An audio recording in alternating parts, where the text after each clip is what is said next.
Hi everyone. இன்றைக்கி நம்ம வீடியோவில் நம்ம பார்க்க போகிறது வந்து தன்வினை, பிறவினை, செய்வினை, செய்யப்பாட்டு வினை வாக்கியங்களை கண்டெழுதுதல் தான் பார்க்க போகிறோம். டிஎன்பிஎஸ்சி எக்ஸாமில் ஒரு வாக்கியம் கொடுத்துருவாங்க. அந்த வாக்கியம் வந்து எந்த வகை வாக்கியத்தை சார்ந்தது அப்படின்னு கண்டுபிடிக்கிற மாதிரி ஆப்ஷன் கொடுத்துருப்பாங்க.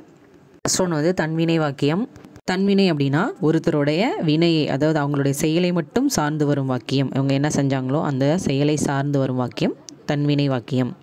எடுத்துக்காட்டு, செல்வி பாடம் படித்தால். இதில் வந்து படித்தல் அப்படிங்கிறது வந்து செல்வியோட செயலை, அந்த வினையை வந்து எடுத்து கூறுது.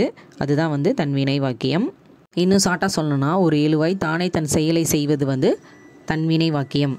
நெக்ஸ்ட் வந்து பிறவினை வாக்கியம். பிறவினை வாக்கியம் என்ன, ஒரு செயலை, ஒரு வேலையை செய்யும்படி சார்ந்து வரும் வாக்கியம் வந்து பிறவினை வாக்கியம். ஒரு எழுவாய் ஒரு செயலை பிறரை கொண்டு செய்தால் அது வந்து பிறவினை வாக்கியம். எடுத்துக்காட்டு, ஆசிரியர் பாடம் கற்பித்தார். நெக்ஸ்ட் வந்து செய்வினை வாக்கியம். எழுவாய், செய்யப்படும் பொருள், பயனிலை என்ற ஆர்டரில், அதாவது வரிசையில் ஒரு வாக்கியத்தை வந்து அமைக்கிறது வந்து செய்வினை வாக்கியம்.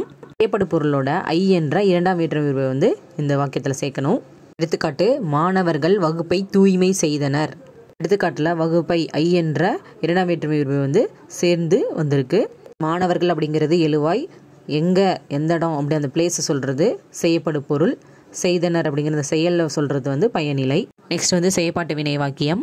செய்யப்பாட்டு வினை வாக்கியத்தை எந்த மாதிரி ஆர்டரில் பண்ணணும்னா, ஃபர்ஸ்ட் வந்து செய்யப்படும் பொருள், நெக்ஸ்ட் எழுவாய், மூன்றாவதாக பயனிலை, இந்த ஆர்டரில் வந்து வரிசைப்படுத்தி அமைக்கிறது வந்து செய்யப்பாட்டு வினை வாக்கியம். ஃபர்ஸ்ட் பார்த்து எடுத்துக்காட்டை இங்கே யூஸ் பண்ணிக்கலாம். வகுப்பு மாணவர்களால் தூய்மை செய்யப்பட்டது. பிளேஸான வகுப்பு அப்படிங்கிறது முன்னாடி போட்டிருக்கோம். எடுத்துக்காட்டு செய்வினை, செய்யப்பாட்டு வினைக்கு பார்க்கலாம். ஆசிரியர் இலக்கணம் கற்பித்தார். இலக்கணம் ஆசிரியரால் கற்பிக்கப்பட்டது. நெக்ஸ்ட் வந்து உடன்பாட்டு வாக்கியம். உடன்பாட்டு வாக்கியம் அப்படிங்கிறது ஒரு செயல் அல்லது தொழில் நிகழ்ந்திருந்தால் அந்த இதை வந்து எடுத்து சொல்லும் வாக்கியமாக வருவது தான் வந்து உடன்பாட்டு வாக்கியம். எடுத்துக்காட்டு பார்க்கலாம். கல்வி செல்வத்தை அனைவரும் போற்றுவர். ஸோ கல்வியை வந்து எல்லாரும் போற்றுவாங்க அப்படிங்கிற ஒரு செயலை வந்து எடுத்து சொல்லுது. அதே மாதிரி எதிர்மறை வாக்கியம் பார்க்கலாம். எதிர்மறை வாக்கியம் அப்படிங்கிறது செயல் அல்லது தொழில் நிகழாமையை தெரிவிப்பது. சரிங்களா, அதுதான் வந்து எதிர்மறை வாக்கியம். இப்போ உடன்பாட்டு வாக்கியத்துக்கு பார்த்த எடுத்துக்காட்டே பார்க்கலாம். கல்வி செல்வத்தை போற்றாதவர் இலர். ஒரு எடுத்துக்காட்டு பார்க்கலாம். உடன்பாட்டுக்கும் எதிர்மறைக்கும். குடும்பத் தலைவிக்கு பொறுப்புள்ளது. இது வந்து உடன்பாட்டு வாக்கியம். எதிர்மறை வாக்கியமாக பார்க்கலாம். பொறுப்பில்லாத குடும்பத் தலைவி இலல்.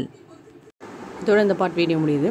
இந்த வீடியோ உங்களுக்கு பிடிச்சிருந்தால் லைக் பண்ணுங்கள், ஷேர் பண்ணுங்கள், கமெண்ட் பண்ணுங்கள். மறக்காமல் ஆர்டி வேர்ல்ட் தமிழ் சேனலை சப்ஸ்கிரைப் பண்ணிக்கோங்க.